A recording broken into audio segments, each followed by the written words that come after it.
Mm-hmm. Okay, now let's go to the big screen where Justin and I went and saw Dark Skies.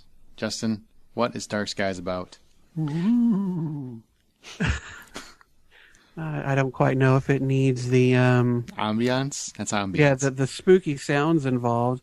Dark Skies is, when I first saw the trailer, I really thought they were going for more of a paranormal activity kind of vibe, but when I watched the film, there's only a very small tangential element that would even qualify as a found footage sort of movie.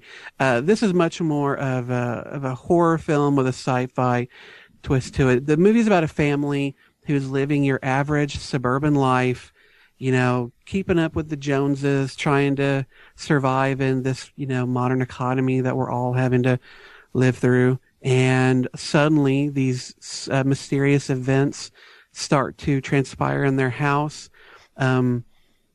Suddenly items are stacked on top of each other in a haphazard pattern. Pictures go missing. Children come up with marks on their skin. And slowly but surely throughout the film, these characters come to realize that they're being harassed and possibly abducted nightly by what seem to be aliens. Aaron, you and I saw it this weekend. What did you think?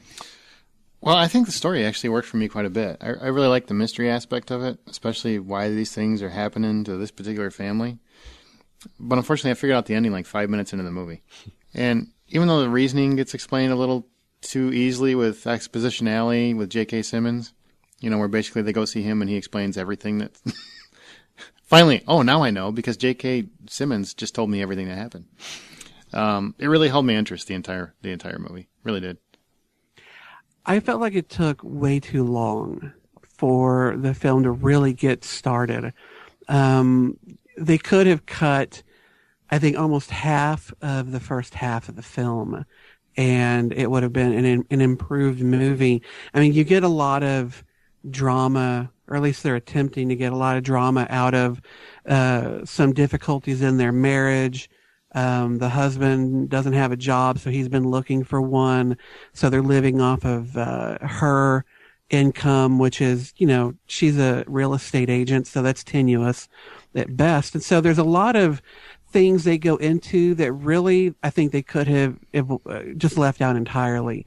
And the core of the film would have still been there, and it wouldn't have been diminished by it. So I think they meandered a little too long in getting things going. But once it did get going, I enjoyed their performances. I enjoyed the way the story started picking up and carrying along. And I actually didn't mind the J.K. Simmons part of it. Yeah, it was... It wasn't a little much, though. I mean, it's basically they show up and he's like, hey, sit down. I'm going to tell you exactly why everything's happening, and here's what you got to do for the rest of the movie. Well, and anybody who's really, you know, watched a couple of episodes of The X-Files or been to a movie in the past 20 years... I know. Would not need him to tell them what the fuck all this stuff means. But they try and pawn it off as, well, these are two people who would never believe such a thing, so they kind of have to be led by the hand into the quote-unquote truth of the situation. But I like him so much, J.K. Simmons. Yeah, he's great in the movie. That him having to explain everything to these dunces didn't bother me. Mm-hmm. But, you know, and I thought he did a good job with his performance. Did anybody else in this film impress you? I thought Keri Russell was very solid as the mom who goes through all the emotions and trying to find out what's going on and protect her family. I didn't like Josh Hamilton as Papa Smurf. He did not fare as well with me. I think he just took a little too long to come around to what was really going on. It seemed I mean, come on, forced. dude. Yeah. Really? I mean, it took almost to the end of the movie. It's like, oh, maybe there is something weird going on. It isn't just because we didn't pay our cable bill or whatever the hell he was thinking. But my favorite of the movie, I liked, I think his name's Jake Brennan. He played Bobby, the youngest boy. But my favorite of the film was Dakota Goyo, who played Jesse. He was the kid he was in Real Steel with Hugh Jackman. Mm. He just, I mean, the whole movie, even though there's a couple weird scenes where him and his friend are watching porn, you don't know why, but whatever. How old is he? He's a teenager. That's why. Fair enough. Touche, Scott. It just... He ran he felt like a real teenager throughout the whole movie, and I thought he was the most realistic outside of J.K. Simmons. He was probably my favorite character in the movie by far. Well, he was that rare teen character that wasn't fucking annoying. Yes. You know, who was just pompous and arrogant and annoying just for the sake of being those things. He took it to the, took to the limit of where that character needed to go, annoying wise, without going one step beyond it into where I just hate seeing him appear on the screen. He did a good job. I thought Keri Russell was phenomenal. She was really good. In the movie. She really carried that mother feeling through it. You felt her fear and her concern and her love for her children. Yes, Josh Hamilton sucked. Yeah, he sucked. He really brought the movie down. And I don't know if it was just because of his performance or just because that character was written so stupid, but he definitely was a detraction from the film. But yeah, Dakota Goyo did really well. The younger son, played by Caden Rocket, who really should be a rock star with that name, and Keri Russell. I thought they all carried the film pretty admirably. Mm-hmm. Now, as far as the production went, did you, for a sci-fi film, were you satisfied with what you got? Well, this was written and directed by Scott Stewart, who also did Legion. And if you saw Legion, you understand why this movie is just okay. Yeah.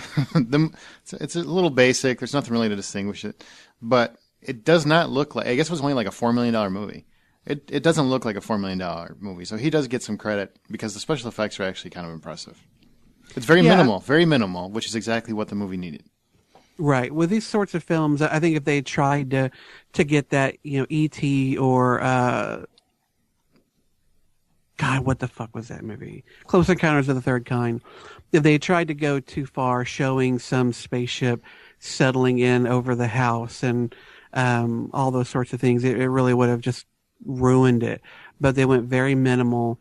Most of what you got were just some lights shining around some doorways and some very blurry shots of some aliens. So it definitely didn't require a lot of money to film it, but it still looked sharp. It looked nice. And there were some effects near the end of it when some mental things are going on that I thought were done pretty well. Yep. So what's your verdict? Good, solid, but very forgettable. Dark Skies, I think, is entertaining enough sci-fi thriller to make me recommend it as a matinee. I actually kind of like seeing it in the theater, but not enough to watch it again. So if $10 is the full price of admission, I give it $5.50. All right. Well, my brother and I went to go see it together. He gave it a $6 out of 10. I would have to agree with that. I'd give it about a 6. Watch it once, enjoy it, but like you said, I'll probably never feel the need to see it again. There just wasn't enough to warrant coming back for more. I feel like I got everything I needed to get in that one viewing.